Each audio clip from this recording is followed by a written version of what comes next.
Alrighty then, good morning, good evening, good afternoon, and welcome one and all. My name is Michael, I'm the Delsey Gamer, and welcome to Pathfinder 2nd Edition, 7 Dooms for Sandpoint.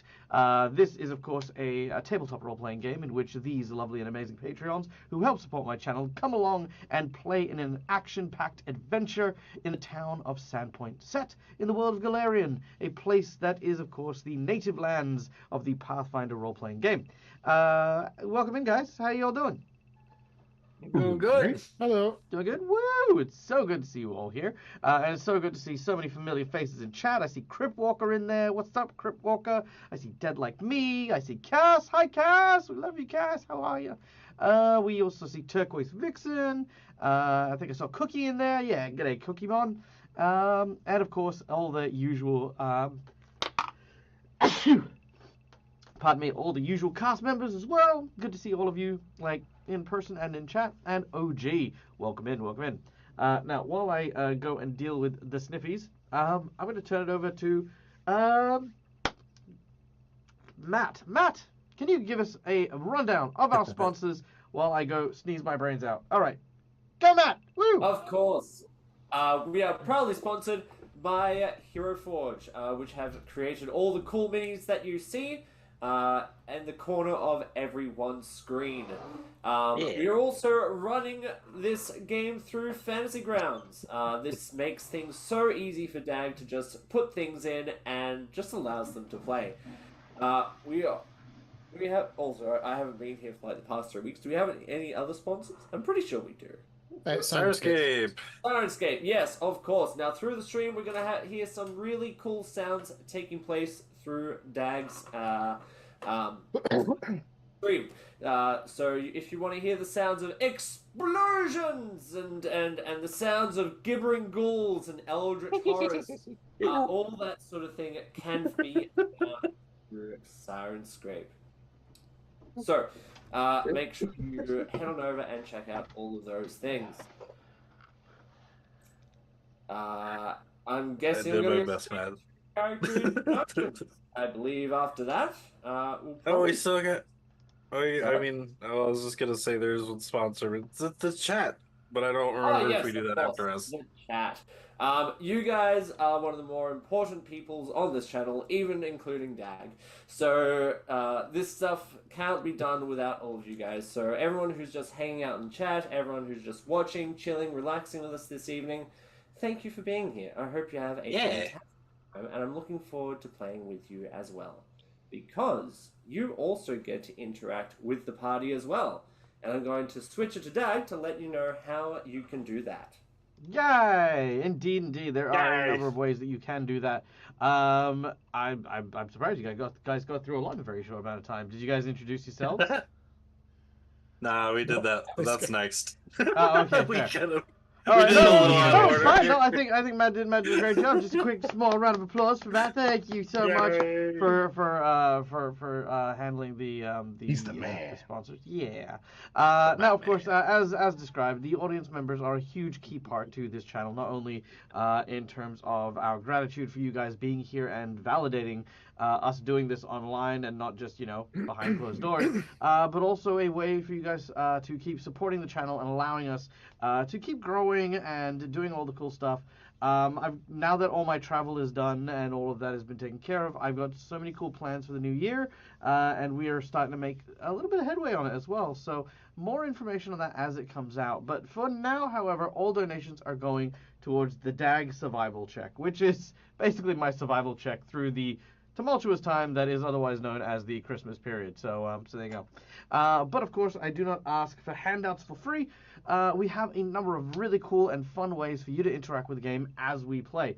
First of all, just by watching the show, you earn channel points that can be used at any point in time to influence the game, changing channel points, making things happen, but with like inspiration, insight bonuses, wandering monsters, divine intervention, tons of really cool stuff there to influence the game. But also, if you have enough disposable income to give your old friend Dag a little bit of a hand, then there are a number of solid, more tangible effects that you can get from your donations.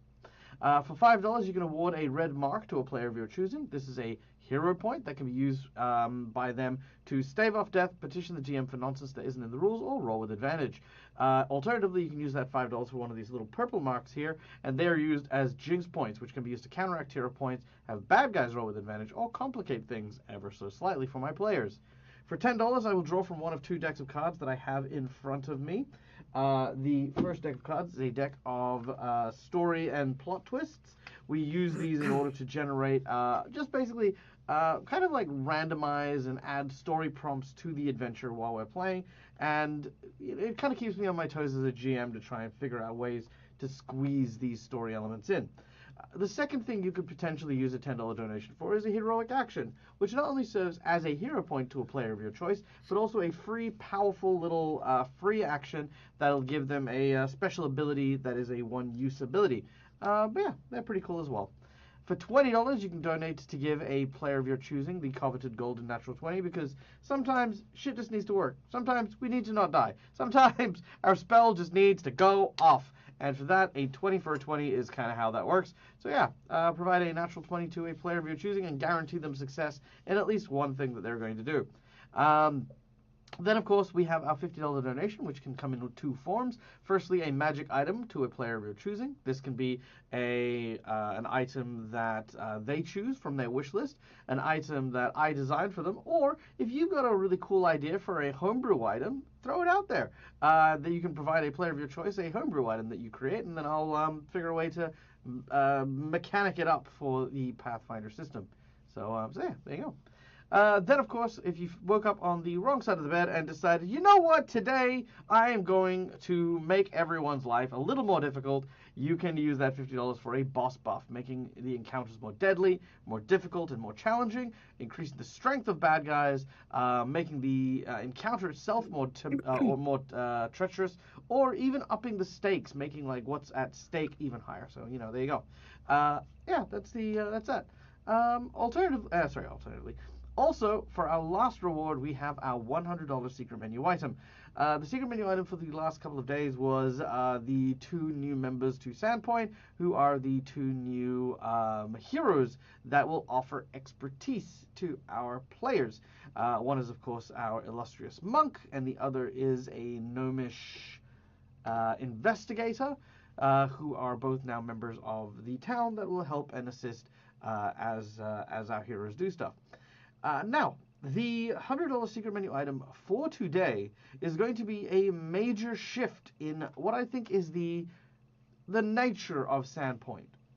Now, with the exception of Desna, the $100 secret menu item will be for you to design, you the audience member, whoever makes the donation, to pick one of the other greater gods of Galarian, and that god will have a wandering priest join the town of Sandpoint and attempt to seize control of the Temple of Sandpoint from Father Xantus. Oh no. Now, oh god. Now the god is entirely up to you as to which of the greater Pathfinder gods you would like, but this could basically mean the town of Sandpoint becomes an Asmodean town with the Temple of Asmodeus.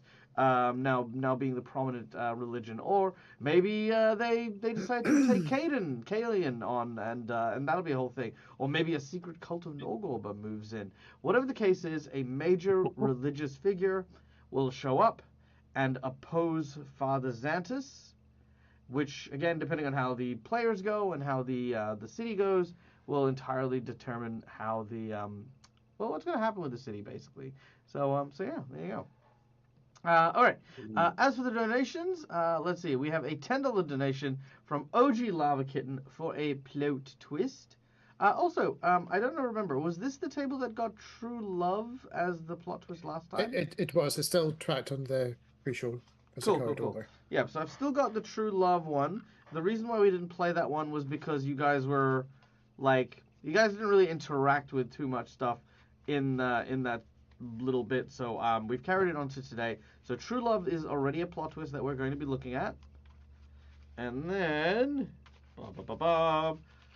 alright, OG, give us a number between 1 to 5, please, and I will draw it from the deck. Actually, no, what am I doing? I remember how to do this. Ignore me, OG, don't worry about Let's see. Here we go. 1, 2, 3 cards have been drawn, and here they are. Card number 1 is Covert Operations. Card number 2 is Moment of Glory. And card number 3 is Life Changer. Look at that creepy ass baby. Ugh. Anyway, so yeah, pick one of those 3, and that is the plot twist we will add to today's session. Traveling Monk of Shizuru. Yeah, it could be a Traveling Monk of Shizuru. Hey, welcome in, DM Stretch. Good to see you. Let's see, any other donations? Let's have a look here. Life Changer is the choice. All right, done and done. Okay. Cool. All right, guys. Well, I think that covers everything except for who the hell you guys are. So, guys, as always, there is no good game without a good group of players and characters. So I'm going to toss the ball over to my lovely table to tell you about themselves and who and what they'll be playing. Starting with our dear friend, Skulia. Yes. So I'm playing the young elf, Cinderella, who, let's admit it, she's had a rough life being bound in the temple and channeling her pain to worship the fire god that saved her from the fire. Because strange minds. And has continued on the path of trying to do right and bring light to everyone else around her. Although she's not very good at it. At all.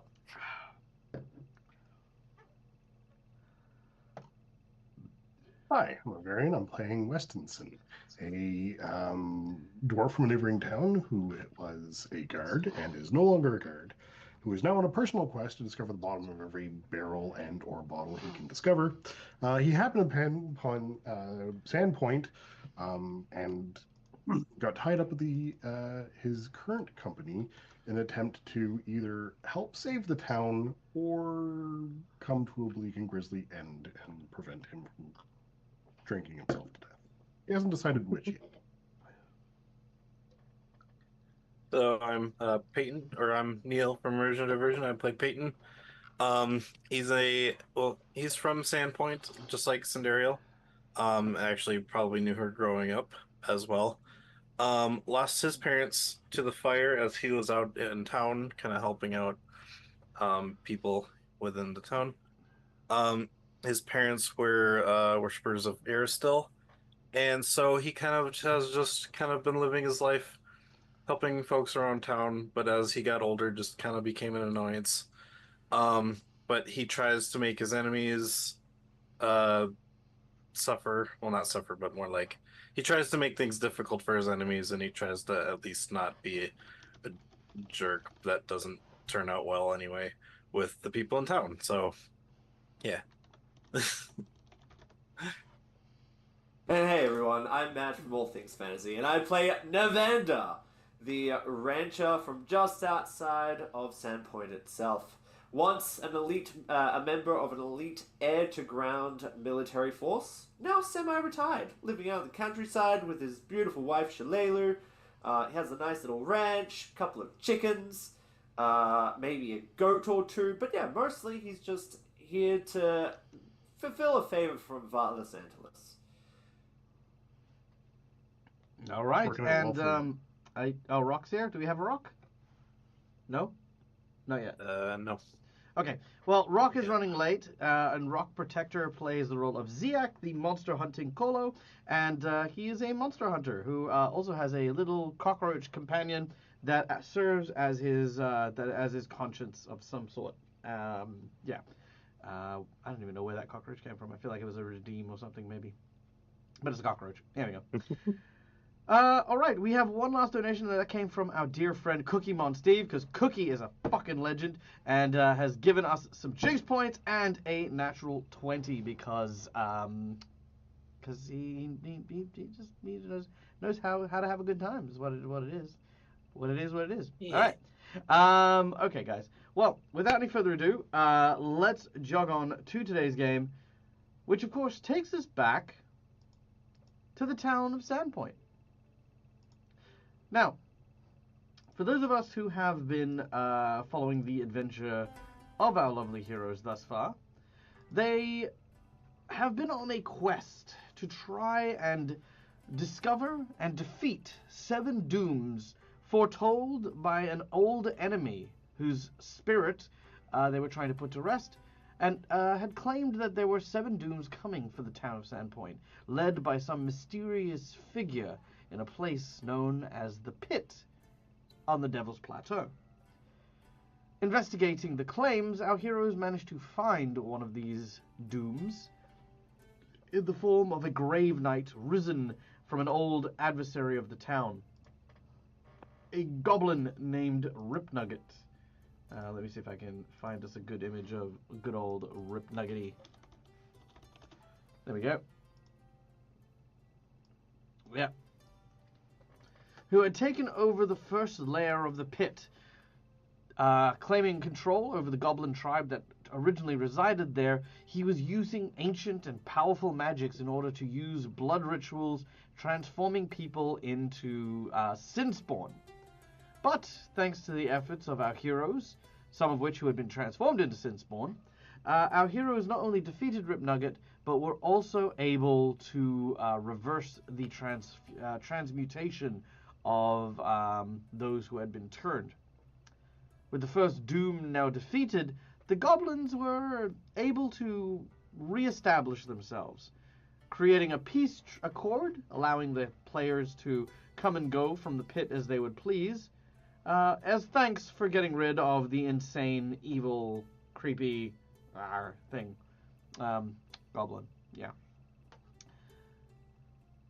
They also warned that what could potentially be the next doom for Sandpoint came in the form of a effigy that they worship, a large horse with massive leather wings and a snake-like tail.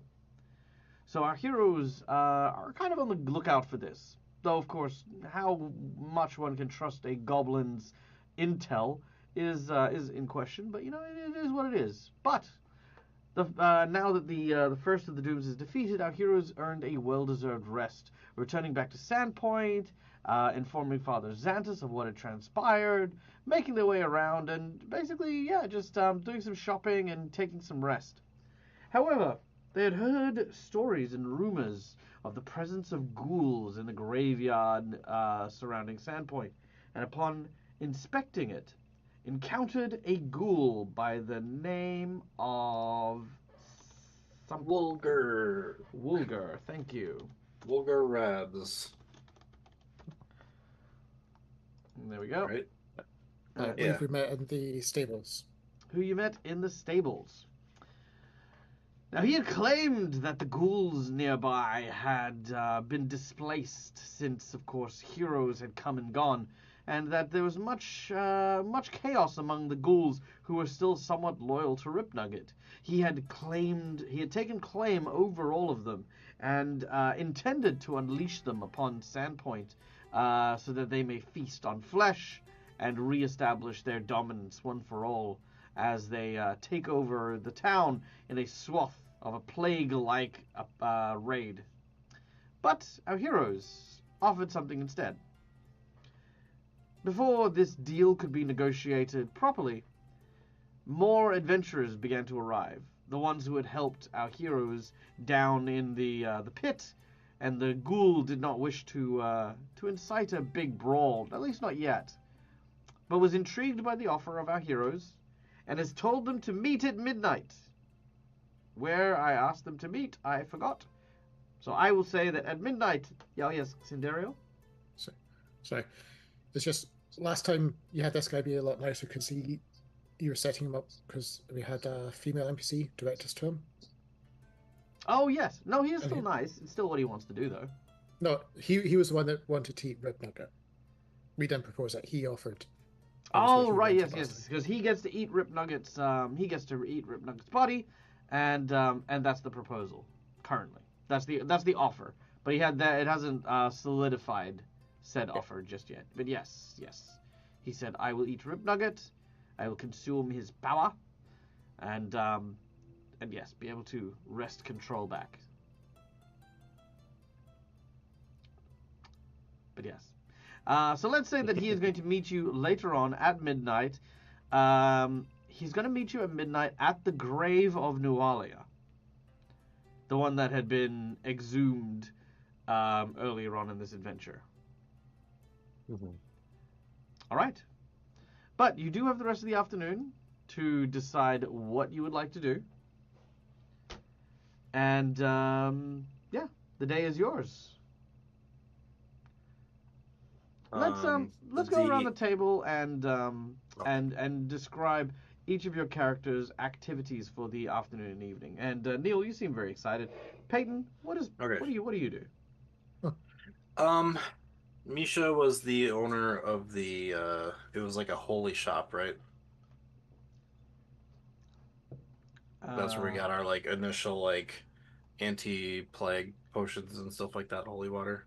The first time when we went down into the catacombs underneath Noalia's. Yes, she ran the apothecary. Okay. The So herbologist. I need to go and get my holy steam ball refilled. So I'm gonna head to her shop. Okay. You begin to make your way towards the apothecary. Let's see.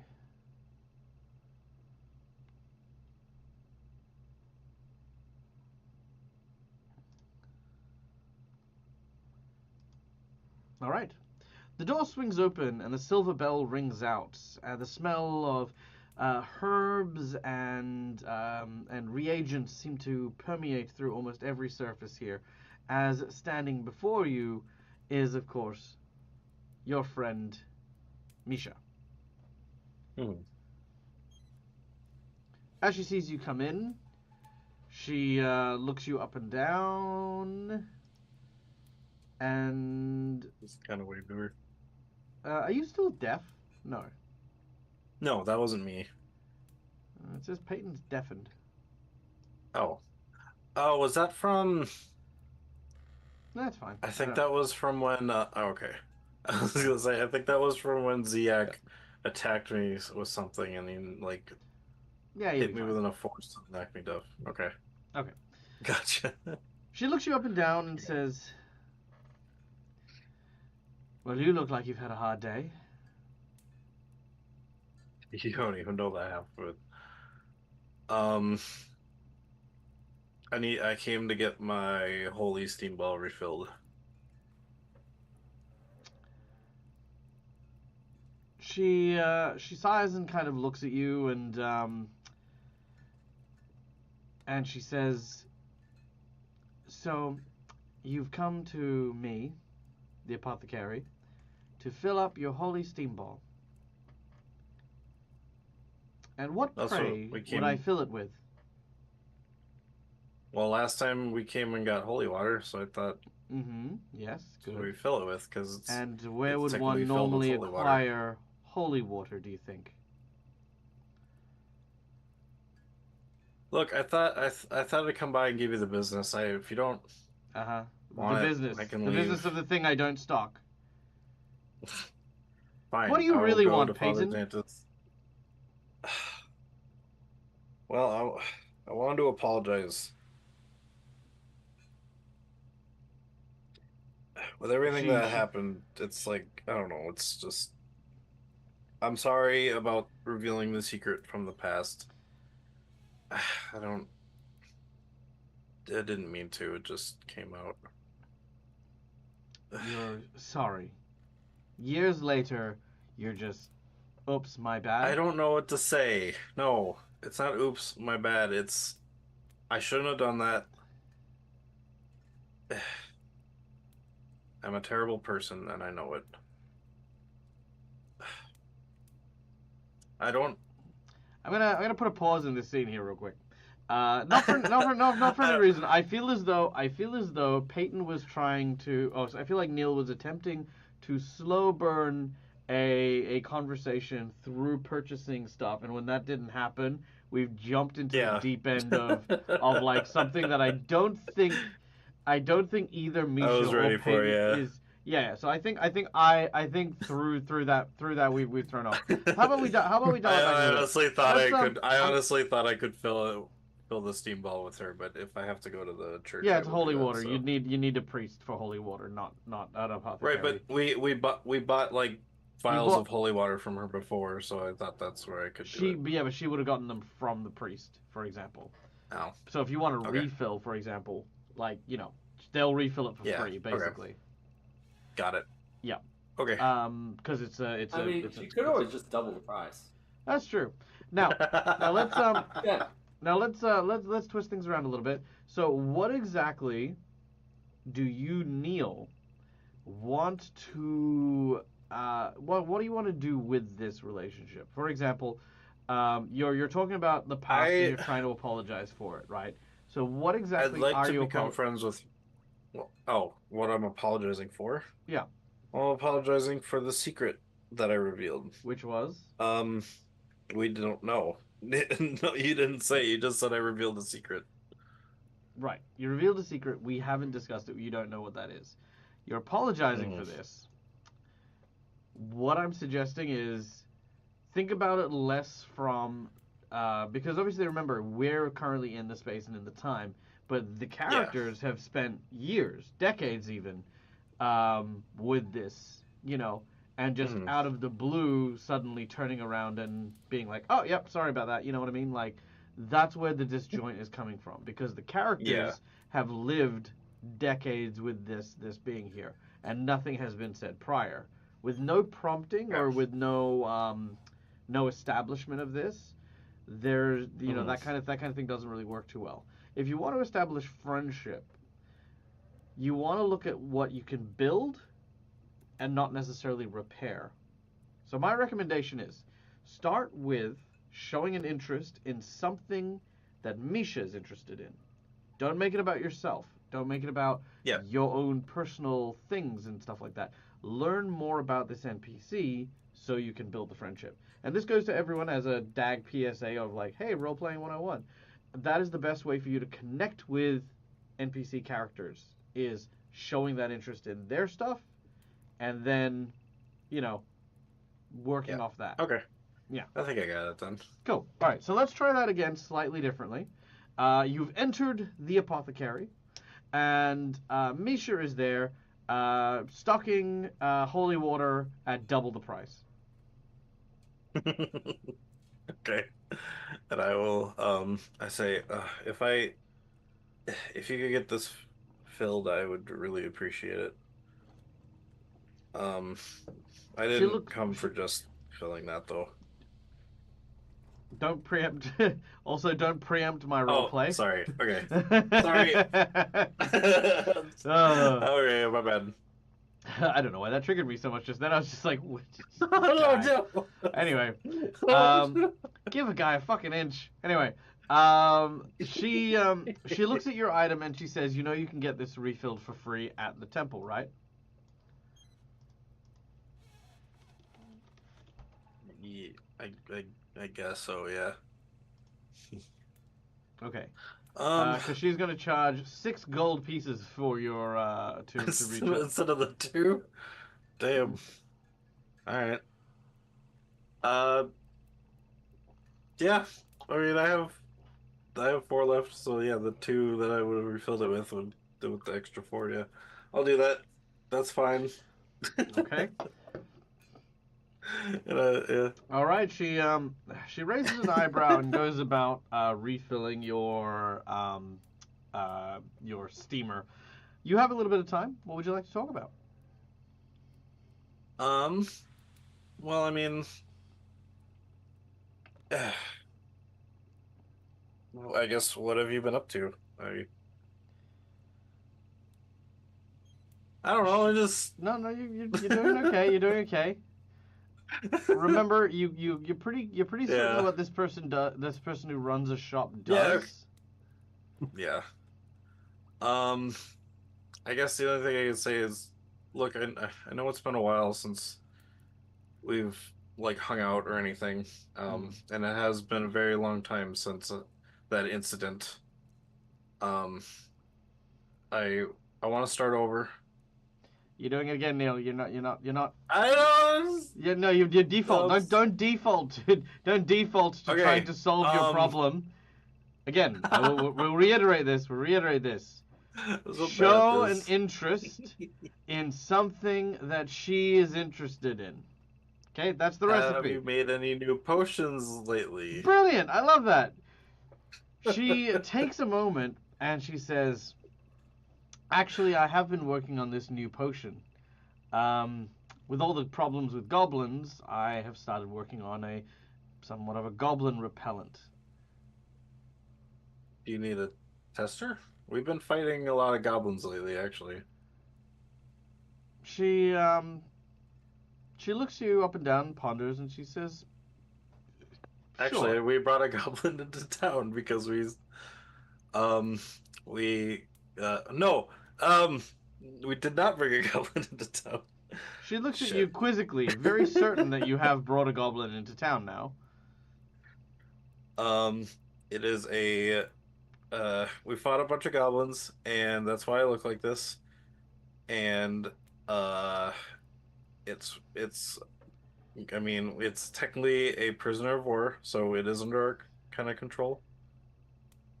Okay. I mean, So Neil, we brought Neil, in. Neil, we're gonna pause. We're gonna pause. We're gonna take a moment. You've gone straight back into starting to talk about yourself and oversharing instead of maintaining interest with the NPC. Okay. Simple equation. Simple equation. Very hard. No, keeping in mind, I know I'm giving Neil the business, okay? I know I am. But understand this. This is 90% of what most people do. Most people will not show an interest in the NPCs and stuff like that through just maintaining a regular conversation, because it is a difficult thing to do. But I guarantee you, if your goal, and keeping in mind, I did check with Neil what the goal was, okay? If your goal is to establish and build relationships with other people, that means maintaining an interest in their interests, right? So you did good. You did good with the whole like, hey, maybe I could test out your thing. And before she actually got to say anything, you went on this whole ramble thing about bringing a goblin into thing. You didn't need that. So less is more here. Let them respond to you. Let them build that relationship too. And I know silence can be a little bit nerve-wracking, but you were doing good. You're doing really, really good. So. Okay, so I would just say we've been encountering some goblins. I could test it out if you'd like. She raises an eyebrow and she says, "Sure, I could definitely use some more data as to how effective the repellent is. And if you come back with some useful information about it, I'll make sure your next refill is free for your holy water." Thanks. She finishes refilling it and then provides you with what looks to be a green jar. It almost looks like like wood glue kind of thing. She says that the repellent is like a paste. It has 5 charges in it, and if you smear it on a surface, the smell should ward away goblins and goblin dogs. Oh, and dogs. That's impressive. Goblin dogs. Yeah, I heard. Oh, goblin dogs, yeah. Anything that's a goblinoid, basically. Got it. Oops. Goblinoid repellent. Okay. 5 charges. 5 out of 5. Awesome. I will be sure to test this out for you the next time I see a goblin, and I'll let you know what happens. She has a moment where she kind of gives you the regular look before it kind of softens a little bit, and she says, "Thanks. Is there anything else you need?" You're welcome.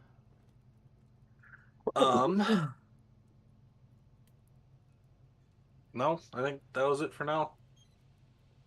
All right. She takes your money, rings you up, and bids you farewell as you leave the apothecary. Round of applause for me. Yeah. And as I walk out the door, I just say, "It was good to talk to you again." She does not respond. That's fine. I just ruined it again. But there you go. All right, good job. Well done. All right.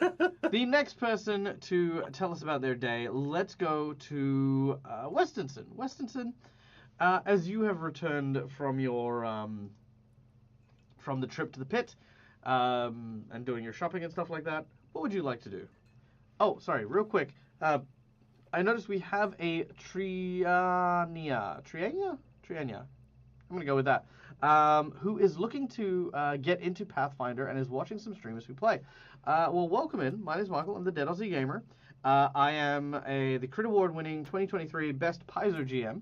I am also a very, very big advocate of teaching role-playing games, specifically Pathfinder as well. So if while we are playing you have any questions about the system, the game, the story, or anything like that, don't hesitate to ask because we will answer them on stream, because it's not just for your benefit, but for the benefit of anyone watching as well. So yeah, we're a teaching forward game as well. So yeah, please feel free.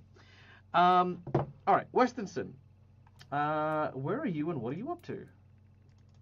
So after I finish possibly summoning us up the road to the ghoul and encountering the monk and the gnomish blokes, I stumble off, shielding my eyes as much as possible from the unrelenting sun, and I stumble into the local inn/tavern. Not the Hag, a little better quality one this morning. I sit/fall into a chair, and promptly order my get over it breakfast, which is everything cooked in 4.5 gallons of bacon fat. And then I quickly remember a promise. I order another one to be sent to the monk at the temple. All right, done and done. And then I have breakfast. The breakfast is salty, greasy, and delicious. Your dwarven constitution certainly does indeed agree with it. In fact, it also agrees with the other NPC who is sitting across from you enjoying a similar breakfast. The pirate Granlog Iron Grog, whom you had rescued previously. As he sees you, well, basically you've noticed he's ordered you a large pint of breakfast ale, which is effectively an ale with a strip of bacon in it. Nice.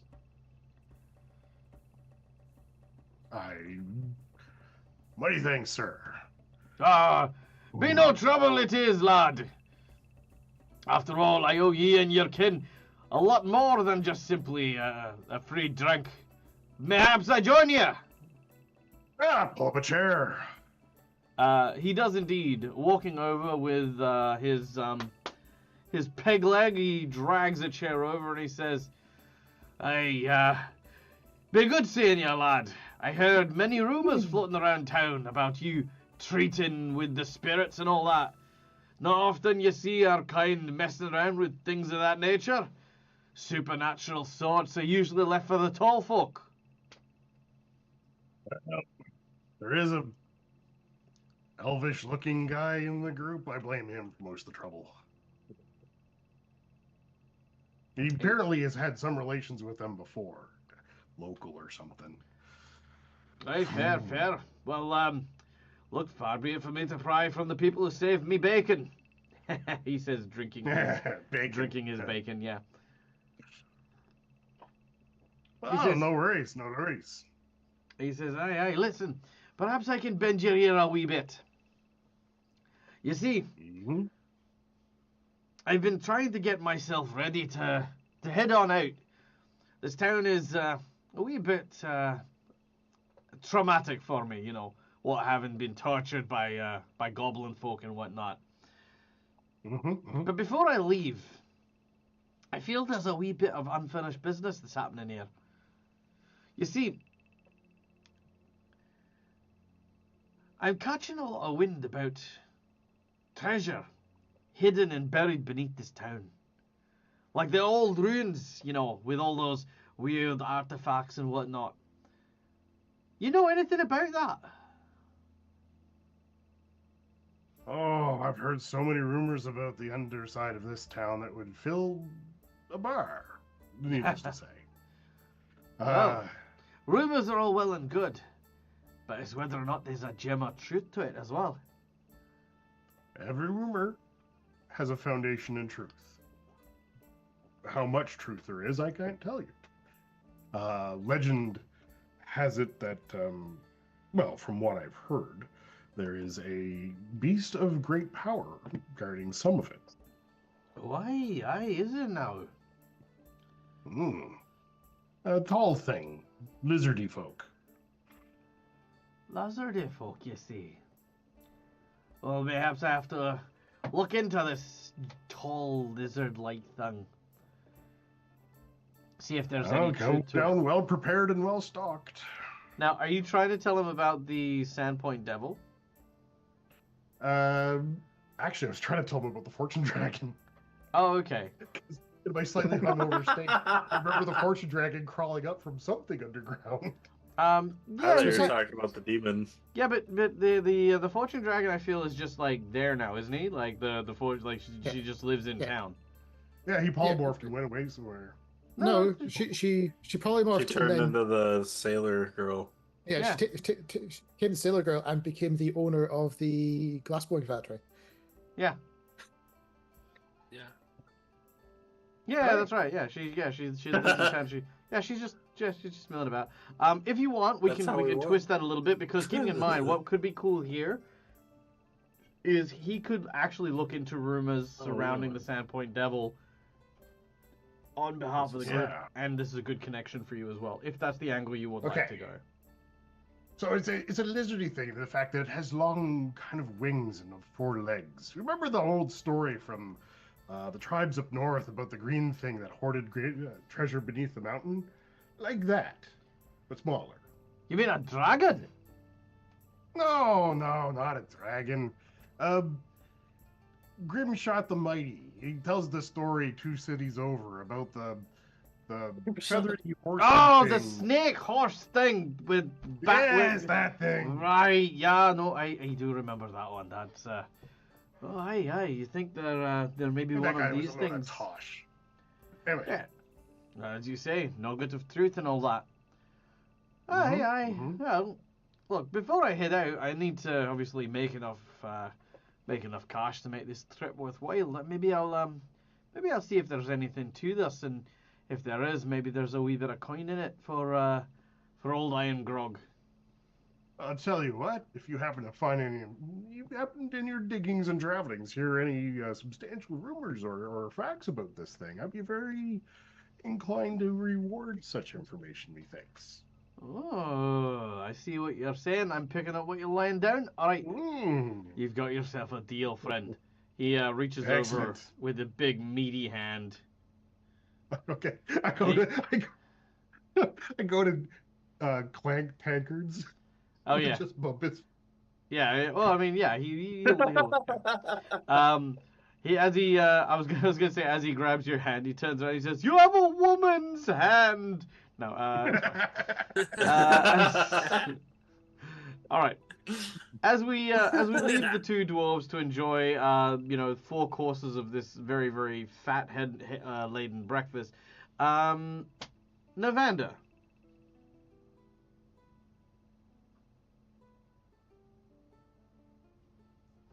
Where are you in town and what are you doing? With all this adventuring that's taking place, and I found myself back on the road, since Shalalu's got hunting down her nemesis, I think it's prudent to have a hand, to hire a new hand on the ranch, I reckon. Okay. Make a diplomacy check. Okay. A diplomacy check. A 14. Okay. 1 moment. Ba-da-da-da. Ba-da-da-da-da-da-da-da. Ba-da-da-da-da. He's written up a sign using being like really careful in his words because he's not great at writing. Wanted, experienced ranch hand. Please apply promptly, except promptly spelled incorrectly. Very well. You know, maybe I should have let Sandario write this. Oh, well, too late. So I'm just waiting for be experienced. Worked on 3 ranches. Each lasted 1 day. Here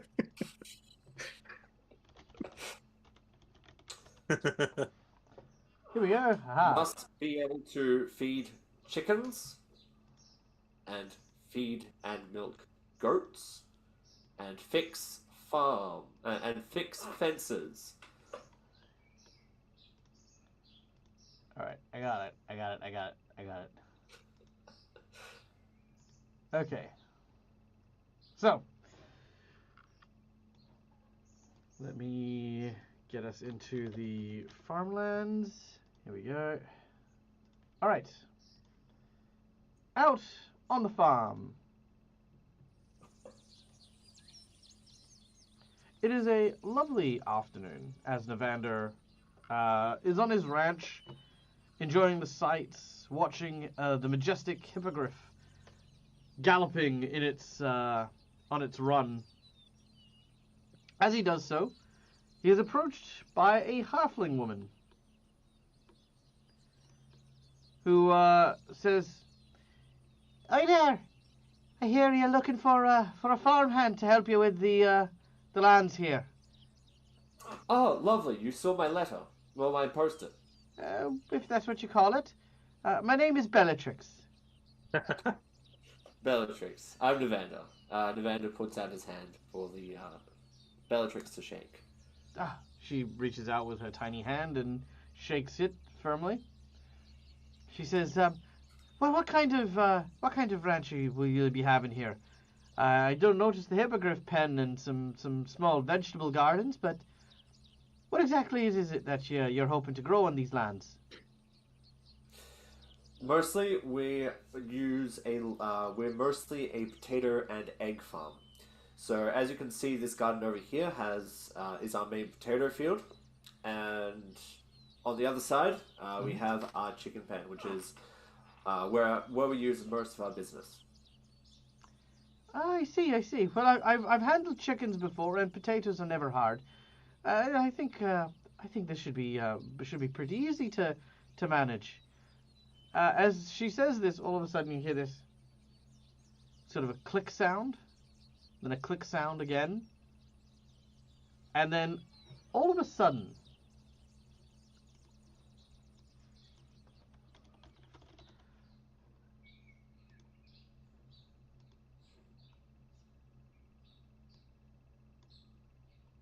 I don't know why they're still birds. There we go. All of a sudden, one of the wheels from the harvester snaps off and begins to roll downwards towards the two of you.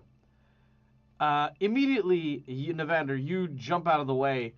But as this happens, your halfling friend is trying to jump out of the way, but her foot gets stuck in the soil. What do you do?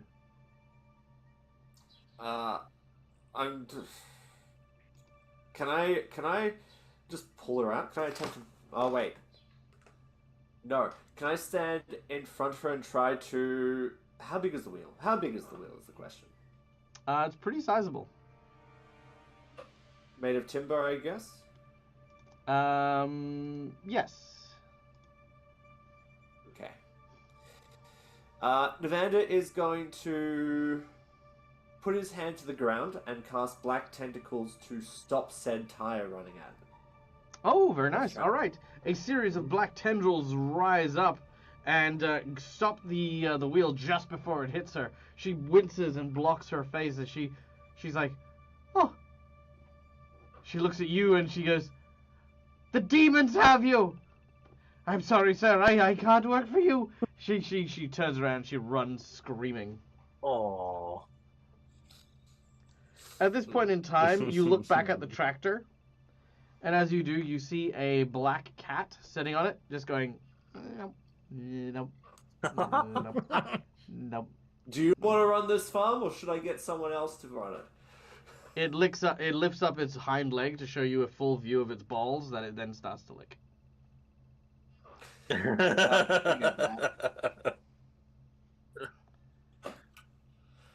Well, go make yourself useful. Go catch a ghost mouse or something. I don't know how to catch ghost mouse. You turn around behind you, there's this kid standing behind you. Oh, sorry. Hello, I'm Nevada. I know. Where are you, peasant? Your name was on the ad. Yeah. Yeah. Where are your parents? Dead. Where are yours? Well, dead. That sucks. Anyway, you saw my advert and you want an ad. Yeah? You want a job, yeah? Yep, that'd be it. I didn't come to the farm to, like, I don't know, fuck spiders.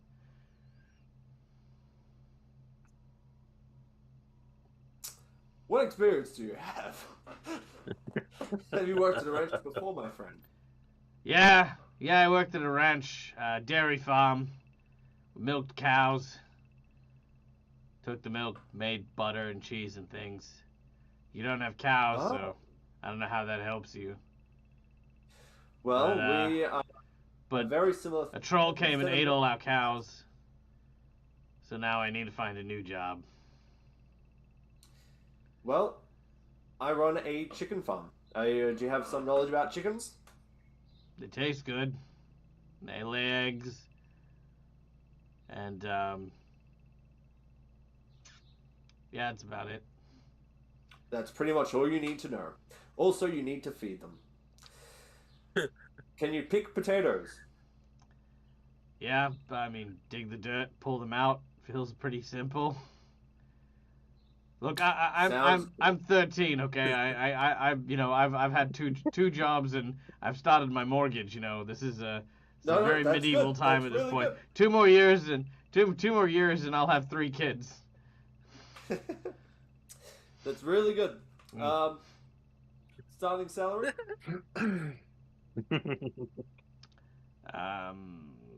3 silver a week. I can offer a room as board as well.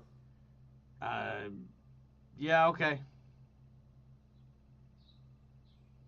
So we're talking about, what, 5 silver a week, roughly? Yeah, that'll do. 5 silver a week sounds perfect. Yep. Done. I'm putting a good investment into you. Well, it's nice to have steady work. And your name? My name is Liam. Liam. Very well, Liam. Well, go collect the eggs from the chickens then. Yes, sir. And he goes off. At this point in time, the cat starts to follow him. Hey, Mazu. Gesturing over to the hippogriff. Just keep an eye on him. As you call over your hippogriff.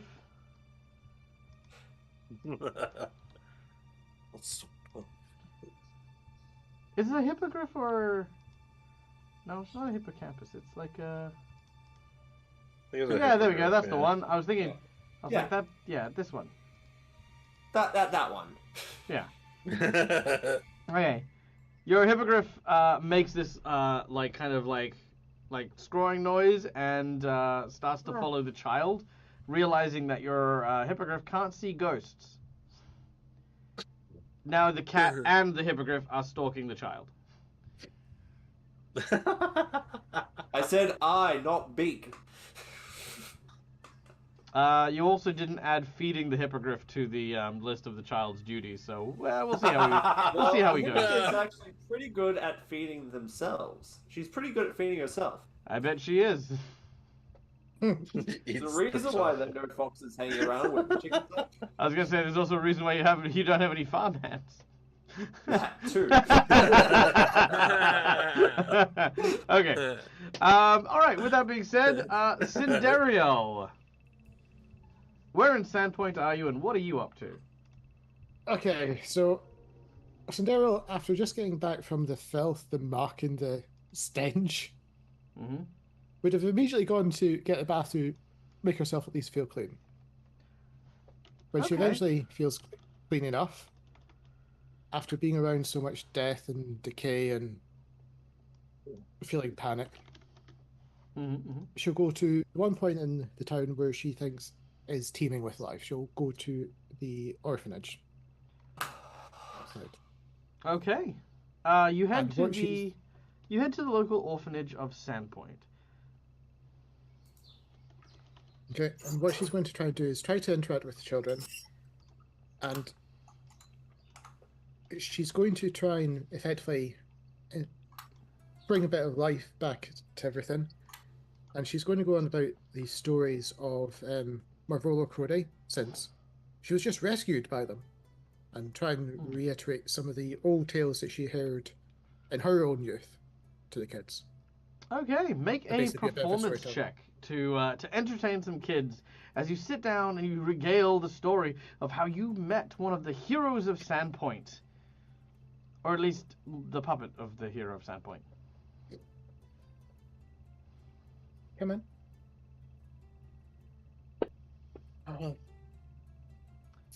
As you attempt to regale the story, the kids immediately start to heckle you.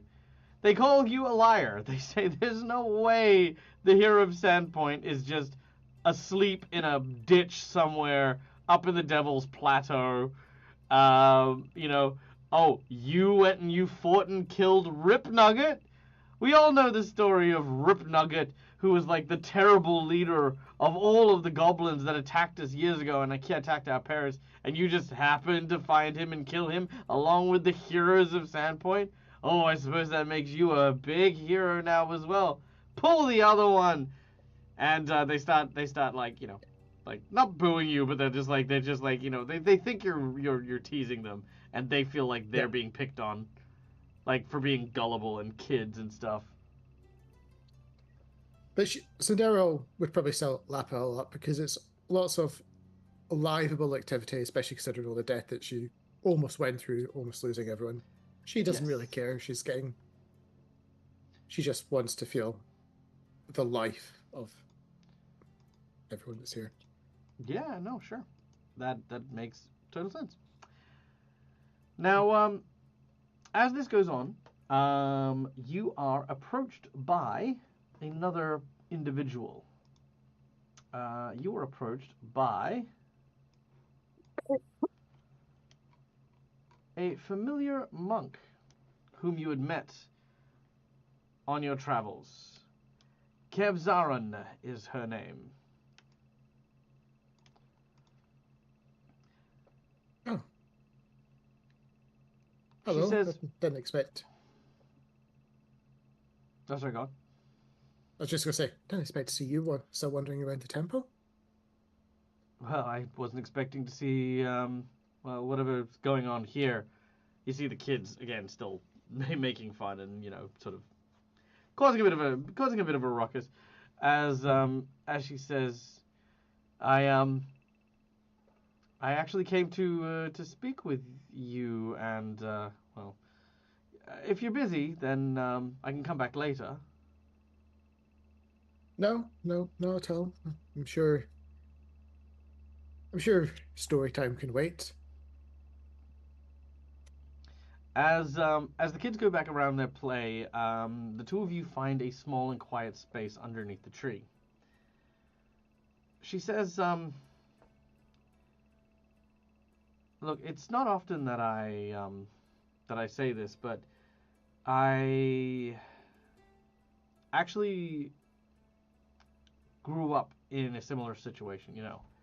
An orphanage, in fact, and well, traveling with Caliban, he likes to look into people, and he looked into you and your friends when we arrived back in town.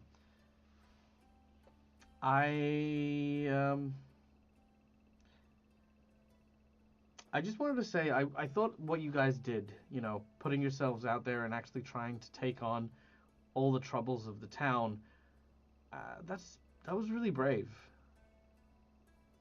not many people would stand up for their town like that, or take the time to come and entertain kids either.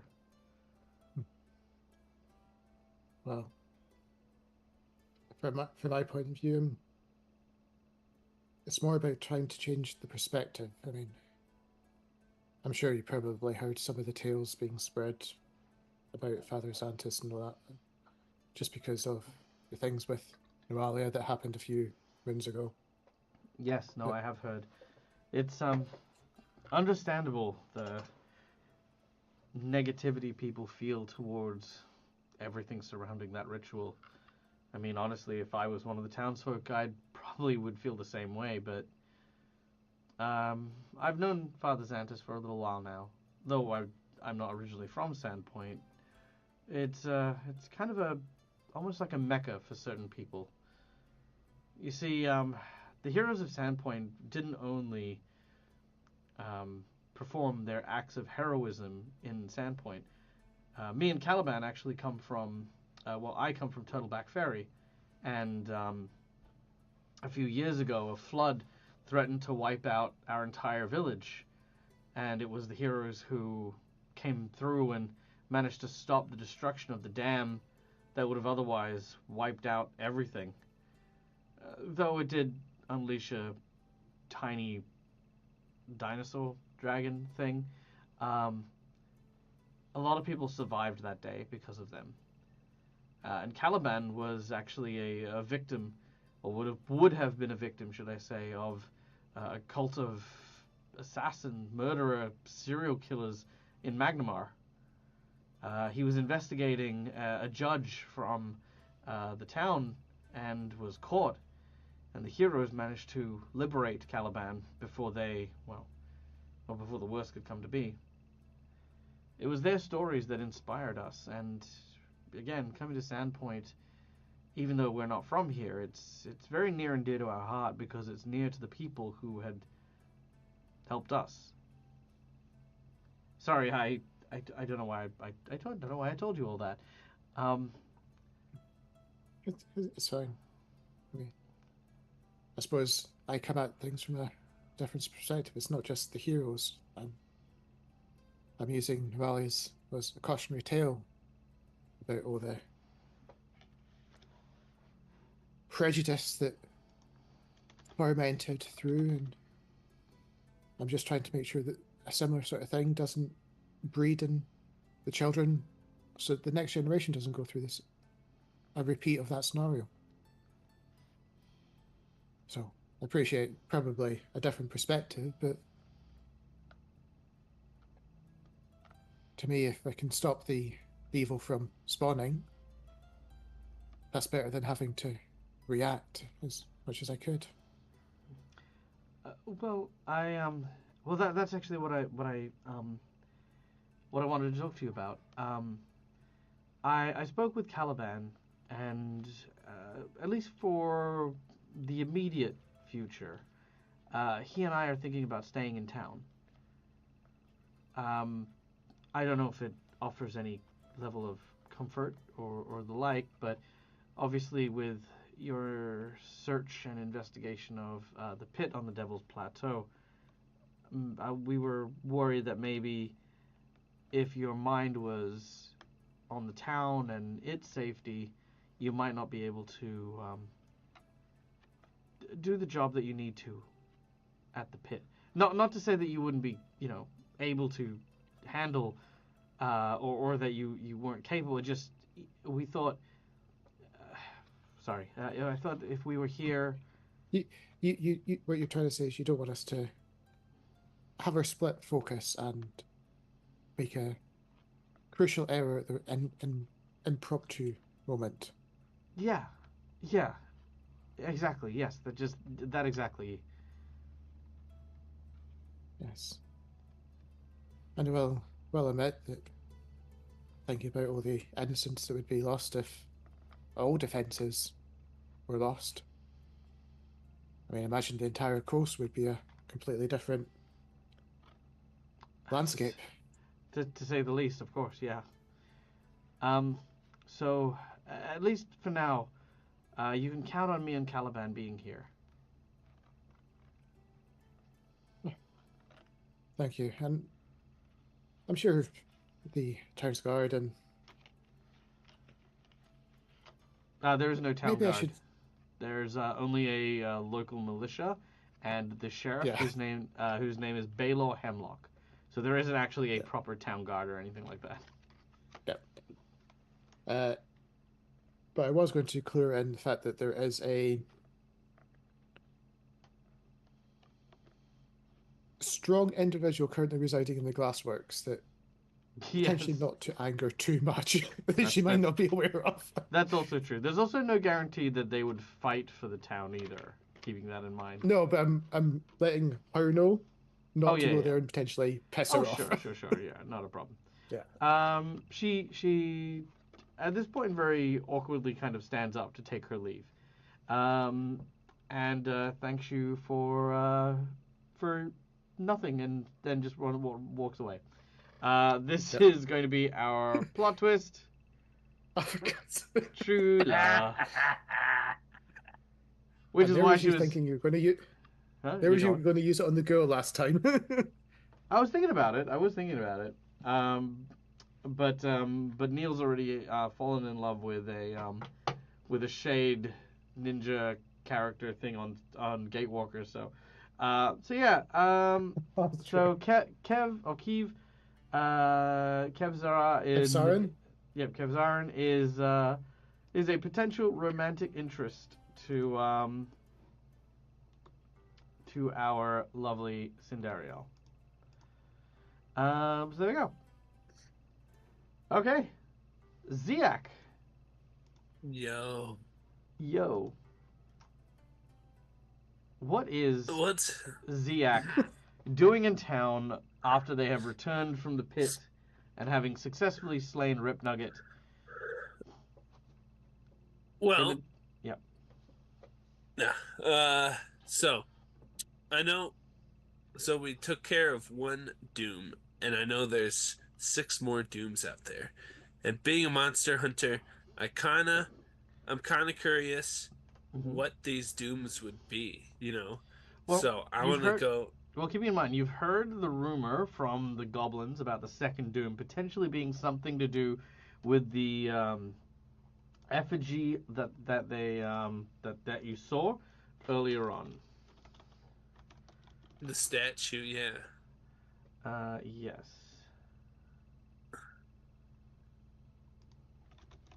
Let me see if I can. No, that's not it. That's not it. That's not it. That's not it. There we go. Okay. As you were walking through town, thinking about what the goblin had told you about the statue, about the creature potentially being this horse with a snake-like tail and demon wings. As you're walking around town, eventually you see near some of the docks graffiti painted on one of the walls that appear to be this image. Mm.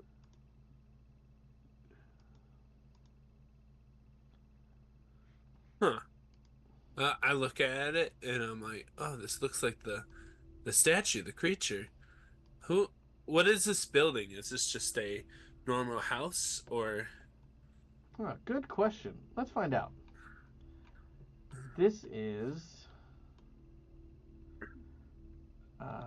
let's say it's this house here. Okay.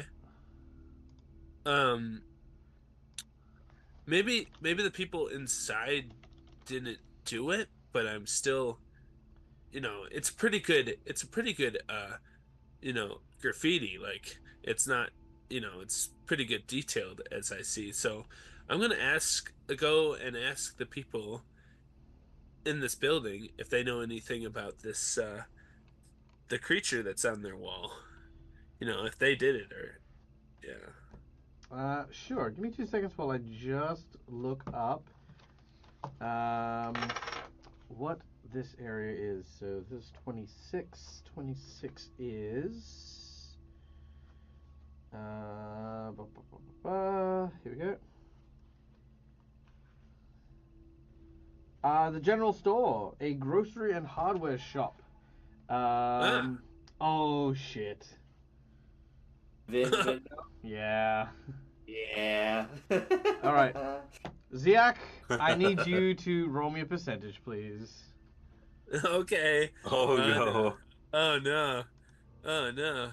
The joys of pecking around a building, eh? Yeah. Sorry. Okay. Percentage. Oh shit! Oh no! Oh no. Oh, 17. no. Oh no. All right. You walk around the side of the building, suspicious of who or what may have created this piece of art. When you turn around the corner and see what looks to be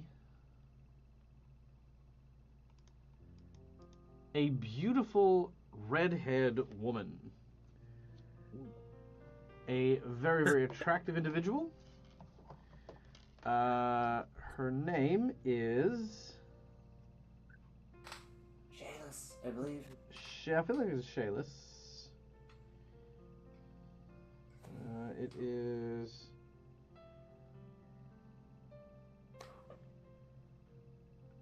yes, Question is Shayless. if-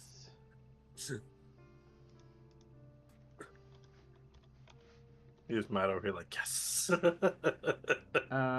yeah. I don't have an image of I don't know. Shayless, sadly, with me. Okay. But she is a But she is a true beauty here in Sandpoint. Okay. A resplendent flower.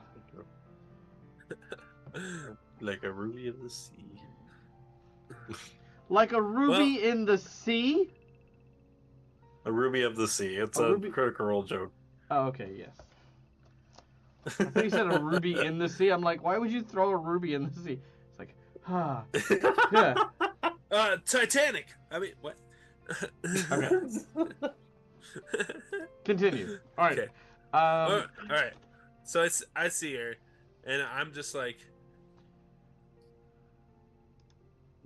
I see her, and I just don't. I'm on a quest. I just want to go get in this building, so I don't really just pass her.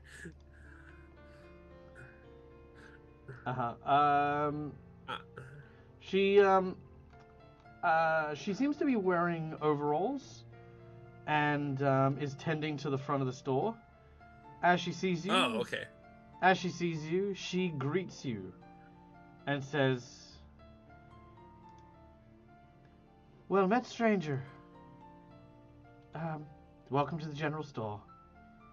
How can I help you?"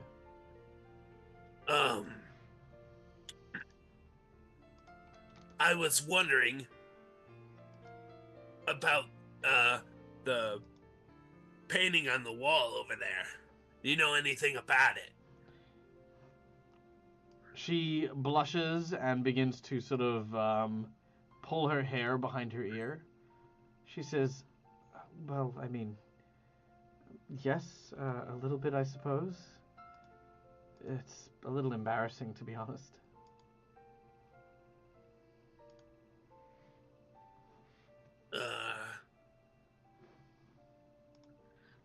I don't mean to offend you or anything. I'm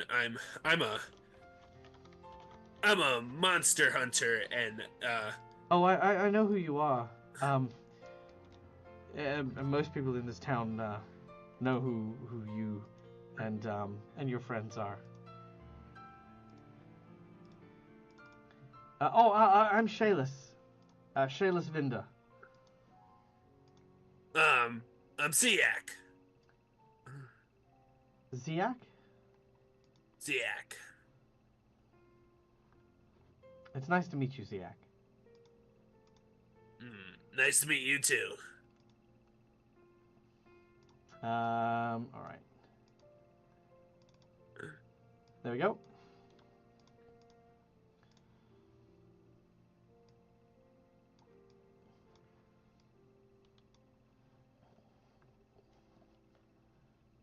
Carry on.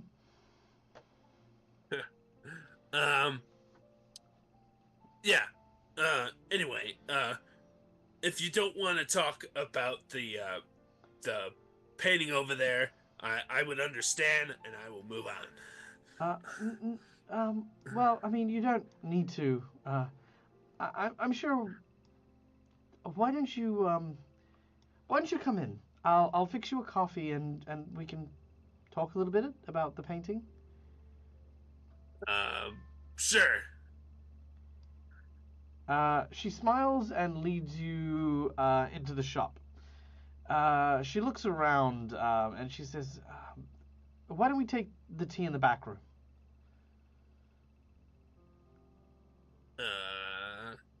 And that way we won't bother any of the customers.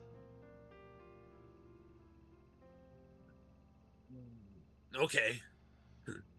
She leads you to the back through a large curtain, where you can see the back of the store is it's like a little sitting area as well, like a little break room and stuff. As she puts on a hot pot of coffee and stuff, you could see that I mean.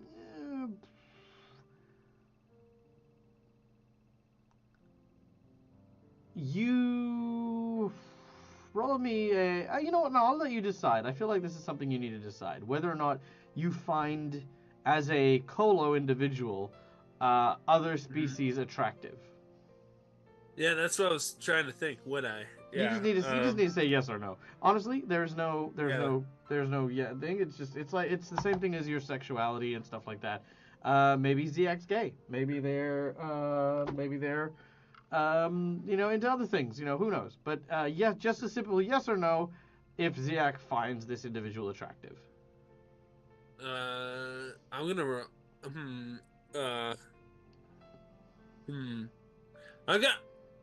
I'm not really sure, so I'm gonna roll percent die. Okay, yeah, sure. Percentage die is it. Yeah. So no, low, a no, and then high, yes. Yeah. Okay. No, not attracted. No, not attracted. Okay. I know she's beautiful, but I'm not my type. Yeah. Sure. Actually, you probably don't even know she's beautiful because it's different species and stuff. Like, it's like for you, beauty is like muscles and hair and stuff like that, whereas that's just not happening here. Okay.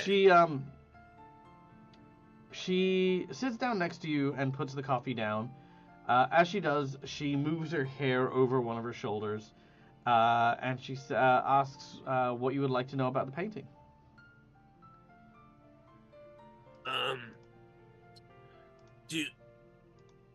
First, do you know what the painting is of? Yeah.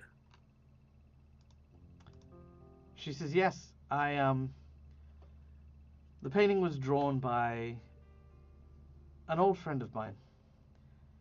He used to work in the mill not too far away from here. Sadly, he passed a while ago.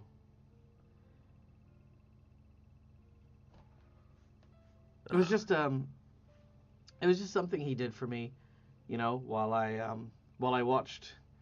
I always loved someone with an artistic side. He told me stories, grand stories of things that he had seen while away from the town. I don't get away from the store and the town too much. So many responsibilities and so much to do here. It's hard to really experience. And at this point, she sort of like moves the chair over to where you are, and she says it's hard to experience things that are foreign to Sandpoint. And she sort of places her hand upon yours. Your paw. Well,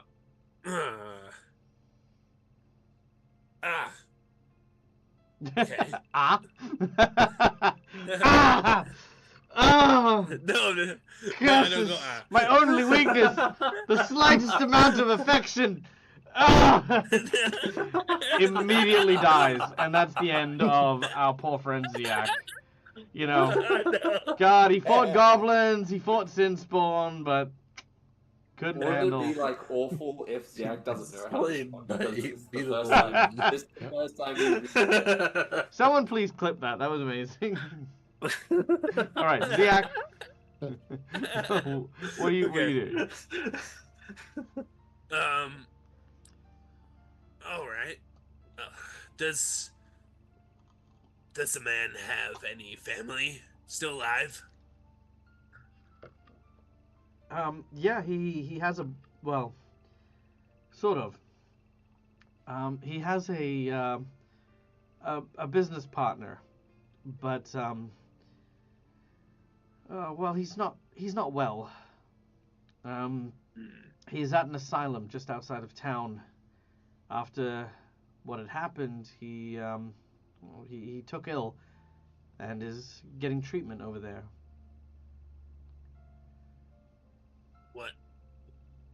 What happened to him? Well, my friend was murdered, and his body torn to pieces.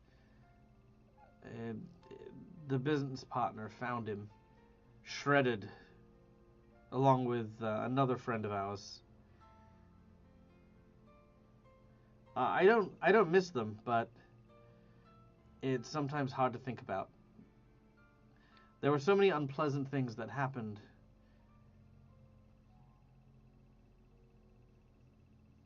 I heard the killers were caught and dealt with. But if you want to know about the painting, I can definitely share some things with you. The stories that were once told, I still remember them to this day. Go ahead. I will tell you a story. It's a very good story, I'm sure. It's a very good story time with Dag 2. Story time. Once Of a lovely Once lady upon a and their three time. girls. Come on, it's got to be the Brady Bunch. Okay, where is it? The Sandpoint Bunch. The Sandpoint Bunch. It's all you keep. It's the Sandpoint Cut to 5 minutes later when Dags killed us all. Maybe. Yeah. Probably. Okay, 1 second while I continue to look. Thanks, for thanks, the OG story. Lava Kitten. Story. Thanks, OG. Of a town named Sandpoint. He was being attacked by 7 dudes. I don't know. Deadly Dooms. Maybe it's Seven in deadly the dudes. other book? All of them were undead, except the 7th. He was the one who created it. I don't know. Was he the 7th son of the 7th son? Weird. Okay. But a game, they said. It'd be fun, they said. Oh, that's okay. What do you mean? I enjoy this. It's fun to have Sandpoint. I love it, yeah. Again. Oh, actually. Again. Sorry. It should be. I should say it's different trying to protect Sandpoint for once. That's true. Yeah, right. It's a very odd feeling. Usually, I'm the one that's throwing things against it. It's like, oh, cool, Sandpoint. Here's another challenge. You gonna burn down this time? No, fine. Party stops it. Oh, how about a serial killer? No, party stops it. I wonder. I probably look like A raid of trolls. I wonder if I look like a very handsome man to her, because I have the hat on. Well, there is, Yes. there is stuff involved. Okay. Well, it looks like I'm just gonna have to Google it because Very, it doesn't want to very give me the handsome actual man. story in the 3 books that I have. So give me 2 Oh, dang. seconds. Okay. Because your hat makes you look like the other person's race, right? Yeah, Yeah. yeah. So I look like a human to her. A very hairy human. You want to end the conversation quick? Just take off the hat. True. He takes off, it's like, thank you for helping me, and then puts it back on. It's like, what? And then he turns back into a human. Thank you for helping me. Totally. Bow down. Turn like cool. Yeah. Okay. So,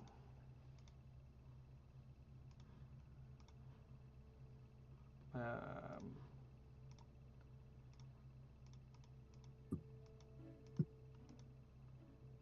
no, that's not it. Sorry. There you go. Oh, no, it's fine. Okay. So, once upon a time, a long time ago, Sandpoint was a barren and unsettled land. But when the first creatures began to reside here, it wasn't people, but the goblins, who had long begun to build their nests, their lairs throughout the swampy lands. They used to worship godlike creatures. They became the champions. I heard the heroes of Sandpoint fought one of these champions. Horrible giant monsters with goblin-like faces and the like. Now, goblins, as we know, hate two things more than anything else: horses and dogs. And so for them, they created an evil, something to keep the children behaving, something to strike fear in the hearts of the other goblins that lived here. A creature birthed of the evil god Lamashtu, a devil of some kind. And this story was passed on for generation to generation. Even when the town itself was young, it already knew the old legends of the creature that supposedly wandered these lands, killing, devouring. This was the Sandpoint Devil. A large horse-like creature with bat wings that had a breath like a dragon. It would swoop down, devouring cattle, devouring anything it could get its hands on. You could always tell when the Sandpoint Devil struck. Half-eaten carcasses left in the farmlands, charred and burnt. People also saying that they were being chased by a giant winged horse. And of course, the telltale sign. Come with me. She leads you out the back and up and onto the roof. Do you follow? Sure. Yeah. As you climb up and you arrive on the roof, the city of Sandpoint looks quite beautiful from the rooftops. But it's not the view that she has asked you to come see. On the roof, Shayla points at several hoof prints. These ones blackened and charred and burnt into the tiled stone on the ceiling. She gestures out at the town, and you see several more just throughout your vision, these burnt hoof marks.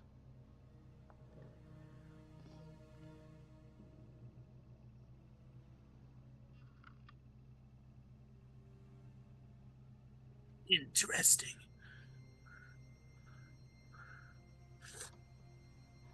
So there's some right next to me. Yeah, in front of you.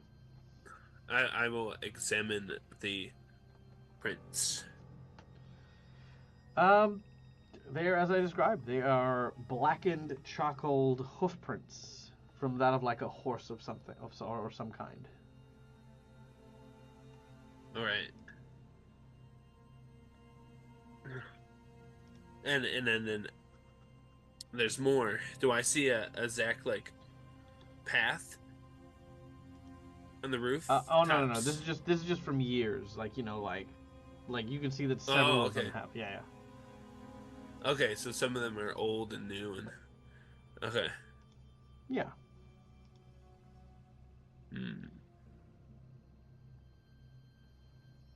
Right.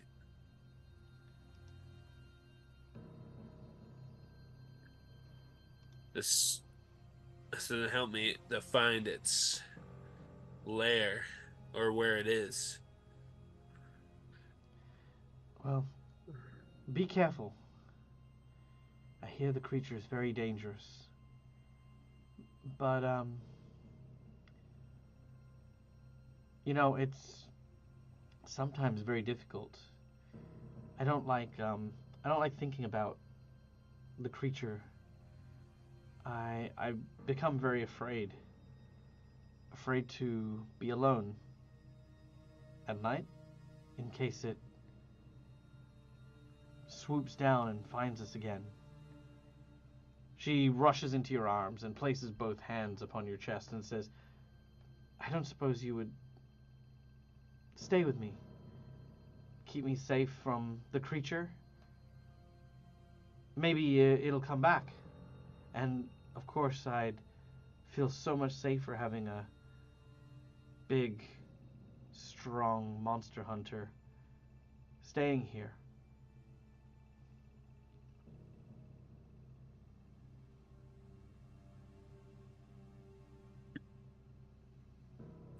Well, Mm-hmm. if I go find it, then you won't have to be scared anymore about it.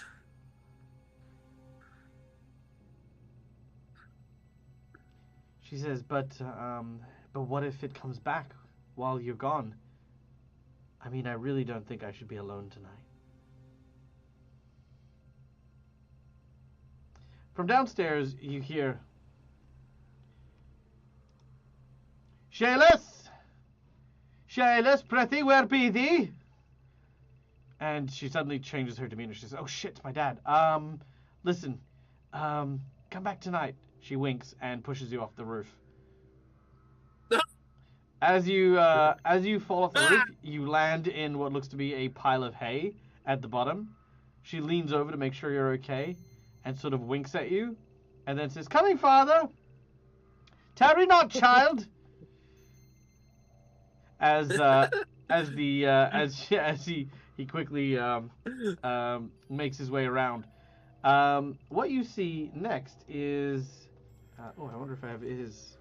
There's just like, but it's Do I have his image? The leap of faith. Leap of faith. You hear an eagle. I do not have his image either. What the hell? Okay, I should really download that one. As what looks to be an Amish figure Amish appears. figure? Yeah, he's got like the Amish beard and a bowler hat and stuff like that. He says, Alright. "You there? What are you doing in my hay?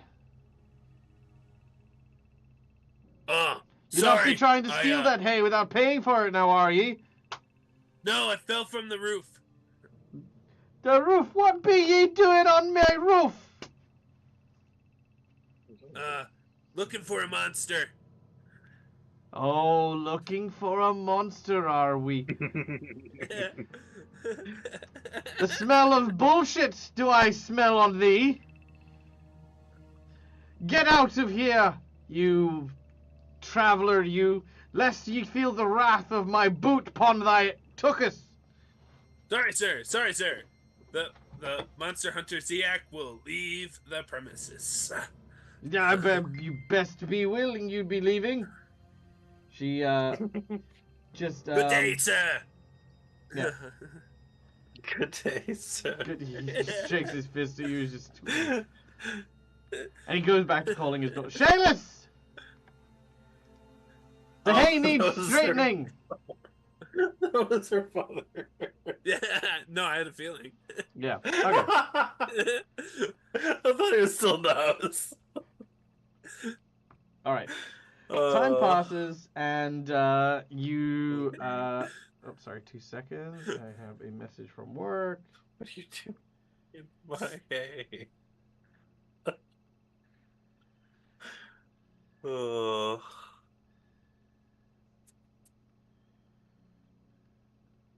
Okay, cool. Now, the evening passes, and eventually Night falls. Our heroes reconvene, this time at the graveyard, where they wait by Nualia's grave for... We're raising her again. Yes, they're raising your... No, what are you talking about? I think Rob missed No, we that were. bit. That's okay. We're meeting the Ghoul. the ghoul. Yeah. Oh, I mean, we could raise her as many times as we like to get more clues, I guess. I mean, maybe. I feel like that'll be akin to necromancy. hey, do you want to? Hey, I got one question. Do you tell Ziak that you're going to the graveyard? Yes. Well, you were there at the meeting, Yeah. at the first meeting. Okay. Very well. The act didn't want to be known that we're at the graveyard. Again, No, I'm just you all like- arrive at the do you- graveyard, as I had previously already established through my prologue of the scene that we're currently in. And you are by the grave that I had also previously established. I don't recall asking you if you went there. I believe I told your asses that you were there. And that's exactly why I tell you your asses are there. Because otherwise, did I know that this was happening? Was I aware of this? Did I get to talk about anything? No, I knew it My was character happening. suddenly stopped speaking English. Like, no, it's fine. I'm just teasing. No, I knew Hey. it was happening, but I'm wondering if the rest of the party want me to go there because I'm not going to agree with it. Yes. Why would they establish the... You know what we'll do? We'll do this whole rest of the adventure without, Ziak. You get to say. You're here. You get to do the thing. All right. The ghoul appears. And I don't remember his voice, but he's going to be British. As he says... Okay. I'm not going to lie. I was very surprised to find that you were still willing to meet. I was certain that I was going to be walking into an ambush when you arrived.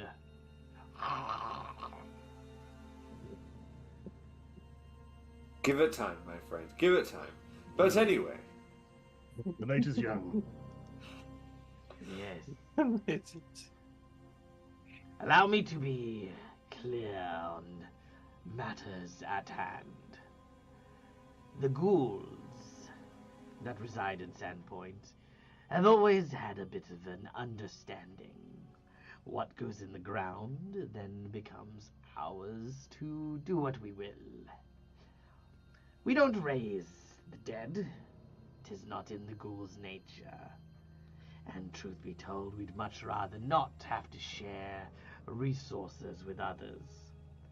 But Ripnugget decided to spawn a small tribe of these voracious ghouls. A little too many for my liking. So instead, by eating Ripnugget and consuming his flesh, I will be able to assume control of the ghoul goblins. But then comes the matter of what to do with them. As it stands, they're poised to destroy the town of Sandpoint. And the moment they have the opportunity to satiate their hunger against their old enemies, rest assured they will.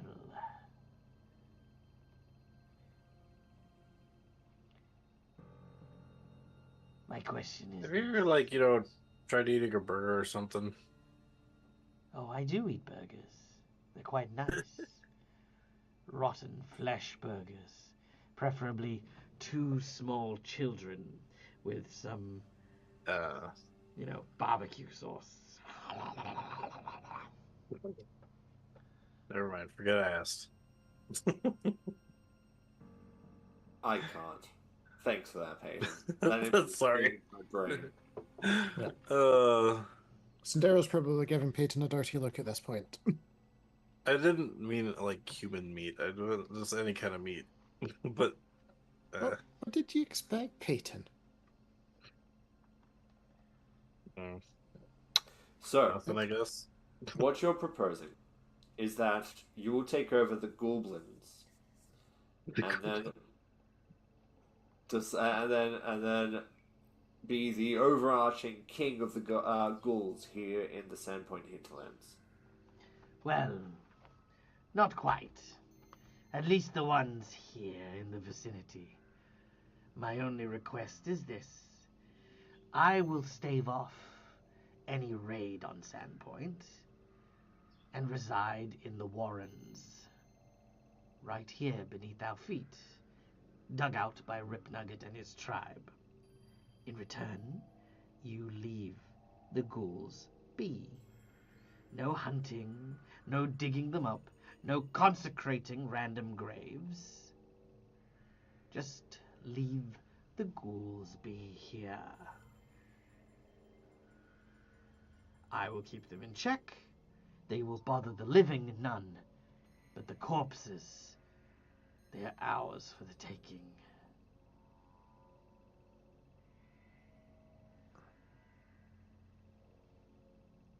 I don't know how well the town's gonna take that. Right now, we're the only ones who know You are about this. confident about how the town will take that. You are so certain. Yeah.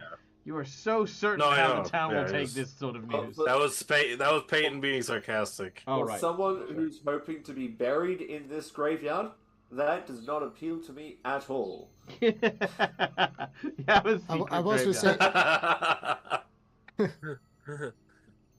And I do wonder, as a player, whether Peyton's thought that his parents would have been in this graveyard. It's true.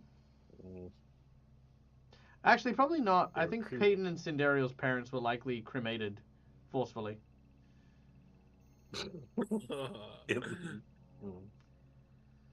Involuntary cremation. Yeah.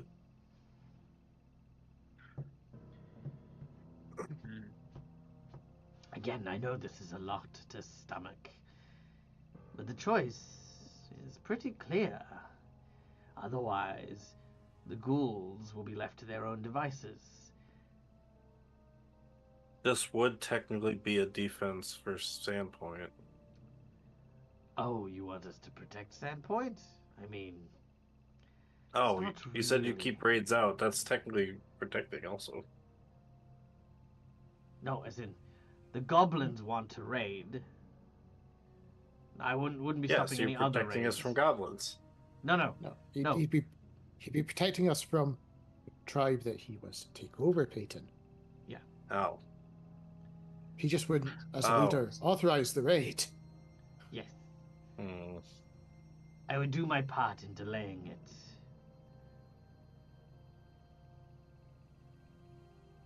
You'd also Delaying gain a it. substantial amount of power from eating the remains of Rip Nugget as well, wouldn't you? Roll me percentage, Navander. Mostly because I, Michael, don't know if he does. It's more of a ritual thing more than anything else. Like eating Rip Nugget in front of the ghouls kind of like proves, that he's in charge. But I don't think it gives him any power. But the question is, with a 96%, Navander, I'm going to give you the choice. Do you feel that eating Rip Nugget, for story purposes, should give Wargle unique powers akin to Rip Nugget? The answer's going to be yes. Yeah? Okay. Let's see. What does Rip Nugget... That just mean he becomes he becomes the Doom again instead Well- of Rip Nugget. Looking No, at 'cause Rip Nugget Nugget's had the- armor, What's that? because looking at Rip Nugget's armor, like his actual armor, it says a thing, and if we don't use it as the armor, but instead as the flesh instead, That's true. yeah.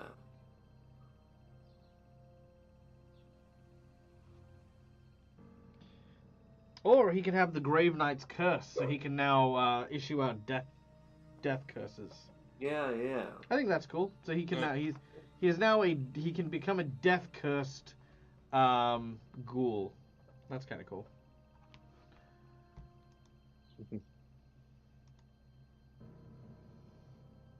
Well, for one, I'm not a particular fan of it. I'm hoping to be buried in this graveyard when my time comes. I do not like the idea of ghouls feasting upon my bones and cracking it open for marrow. But you're dead. doesn't matter. Little bit. I Well. spent my entire life working and fighting. Some rest would be nice. As in, having the physical body gain rest would make me go on to the afterlife a little bit more safer and more confident. So I just want to check something here. You're proposing that when you die, you go into the afterlife, say you were a good little boy, whatever deity decided to grant you permission into the fields of wheat beyond. Once you're there, you're going to obsess about what's happening to your rotting corpse back here. Not obsess, but it would make that journey feel a lot more relieving. A lot more better than going to the good boy place for your deity. Oh, I probably won't. I'm happy to go to the Pallid Tower. I'm happy for that. I just want to be clear. It just strikes me as a bit of a confusion. Well, whatever of the priorities, case, but- I'd much rather not having my bones cracked open for marrow and my skull being used as a cup or a mug. They do make Well, good cups. Have you ever dug up a corpse? It's bad that I know that. Sorry, Westonson. Have you ever dug up a corpse? No. Hmm. That's not in my Actually- that's not my thing. I bury corpses. I don't dig them Technically, back up. we tried to earlier when we were gonna go get Novalia's stuff. I never held a shovel like I didn't hold the shovel, Peyton. Yeah, but you I jumped think the in the first hole. statement is true as well. You've never held a shovel. After Oh wait, no, he wasn't. He wasn't there. Yeah, that's right. He wasn't there. After a when we long jumped in, period of was he? time pedantically arguing over stupid shit, you eventually moved the conversation onwards.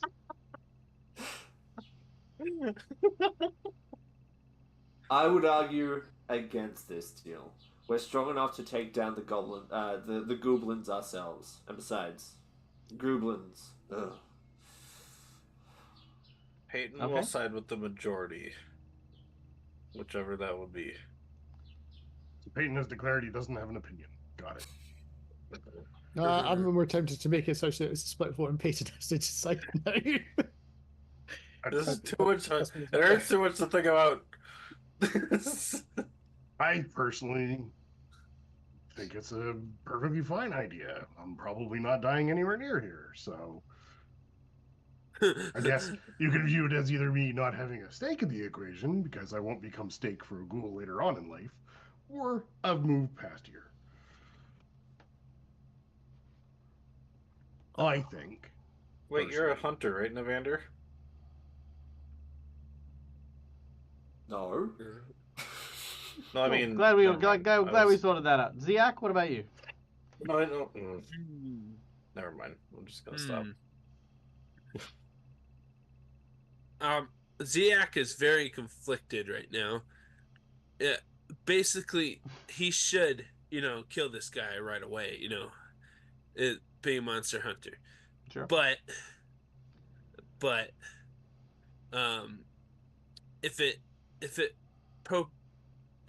what's the word? Postpones a attack on a Sandpoint of like living people. He wants to protect living people. Dead people, they're already dead. He can't do anything about it. But his goal is to make sure people are safe. The living are safe. So. All right. So was that a very tentative yes? We'll side with him in order to protect the town. Split. Yeah, for now. If anything goes bad, then I'm gonna change my mind. Yeah. All right. Cinderio. Yeah, so Sidereal appreciates what he's basically talking about is using humans as meat, just the same as everyone else uses the animals for meat. Mm-hmm. She gets that. But also, she does not like undead. Sure. So she's And the thought of all the families, if they found out, they would just almost be a devastated. lynch mob. They'd be a lynch mob at the temple yet again, so she would be against it, just because Okay. of the temple. background. Okay. Let me just check something real quick. And Titus wasn't here either. Nope. So the deciding vote is Peyton. This is what we were double checking Damn. last time. Alright. So the anathema, your anathema is to create undead, lie, deny a repentant creature an opportunity for redemption, or fail to strike down evil. So those are your three, because you're a cleric. Correct. So these And are this your, is what we went through last time, which is why yep. So she these are had your, just the raw. yeah. So this would be two of your anathemas, potentially. Is it? Yeah. So I thought when we discussed it last week, we were of the view of no. Because we're not creating undead. No, sorry. The failure to strike down evil and denying a repentant creature an opportunity for redemption. I'm not talking about him. I'm talking about Gurlunk, because Gurlunk's the one who's trying to take back the tribe. If you let this guy take over the tribe, their Right. tribe's going to get wiped out. Okay. And he I wasn't really thinking about Gurlunk when she was thinking through all this. Oh, sorry, my bad. Yeah. She was just thinking about undead girl in front of her. Yeah. Long, overlooked once again. Pretty much. Yeah, no. But yes, no. The living goblin tribe will be wiped out. To be clear on that, I may not have been clear last week because I feel like last week my brain was fucking. We were all over the place. Okay. Yeah. So yes. Yeah. So the Peyton. fact that Gurlunk did help her as well. Yep. If she does realize that, then she would decide to protect them because he was trying to set up almost a friendly goblin faction. Yeah. So yes, then protecting Sandpoint and letting him be under there? No. Or at least No, against that'd be goblins? protecting the Nope. goblins that Peyton, you we'd are already the struck decider. friendly. No. No, because that means if she's protecting the goblins, he'd be saying no to saving him. So that's what I'm saying. So there's 2 no's and 2 yeses. Westonson and Ziak are a yes. Navander and Cinderial are a no. Peyton is the deciding vote. Because that's what you get when you are a fence sitter. I'm ready to leave out the hard thinking to other people.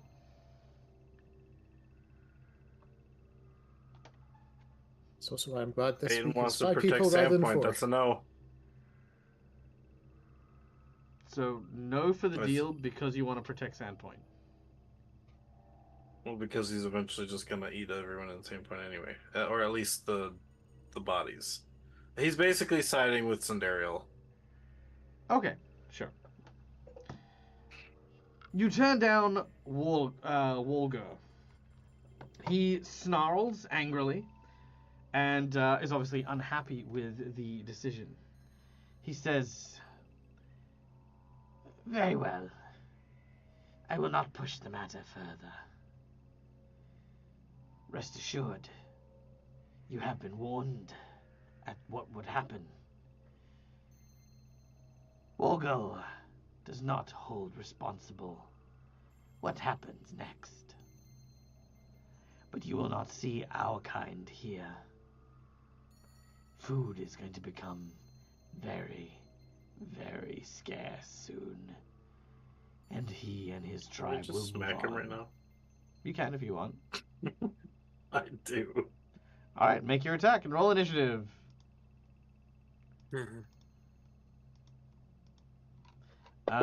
Okay. 25. 25. Let's see. Just want to see who went first here. Oh, I guess if you wanted me to roll initiative first to see who went first. I will in a second. I just need to find him. There he is. Hiya. Alright. Initiative roll. All right. You go to make an attack, and he sees it coming. You get to make your attack, so roll your attack against him.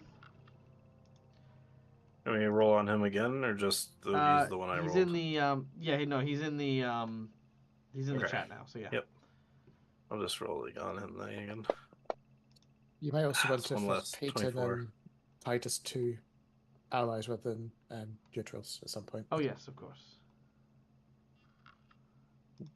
I'm a neutral to everyone. Silly. There we go. Okay. You swing Alright, and you 24. hit. All right. Just do it. There's no sneak attack because that was just a roll. 13. All right. 13 points of damage as you struck him with your Liamano, and he is going to retaliate. Ooh. Wait, hold on. Is that right? That's not right. Literally Is that has... doing what it did with the other one? Yeah. Hold on, let me try this one here if I just... Yeah, it's saying plus 14, but it's not actually adding plus 14. That's so weird. Okay, so that is a 29 to hit. From the 9? Oh, from the one before. Yeah. Yeah, that hits.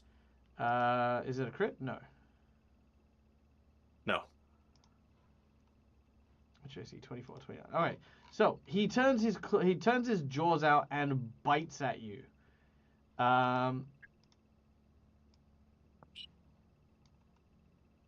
Is this just going to be difficult? Okay, 1 second.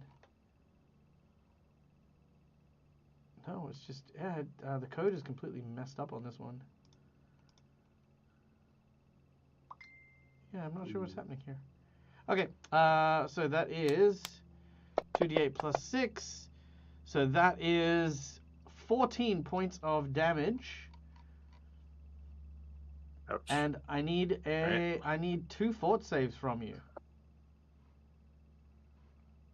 Wait, 2 fort saves. Yes, You attacked indeed. me once. I know. Oh no. Okay. Gotcha. 23 and 25.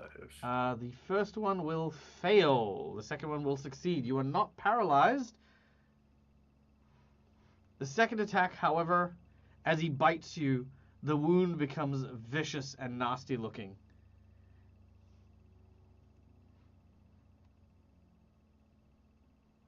We had the second one fail. The second one's 25. The first one was 23. Yeah, I know. The first, yeah, I know. Oh, okay. Well, gotcha. Okay. At this point, can Evander try to push the two apart?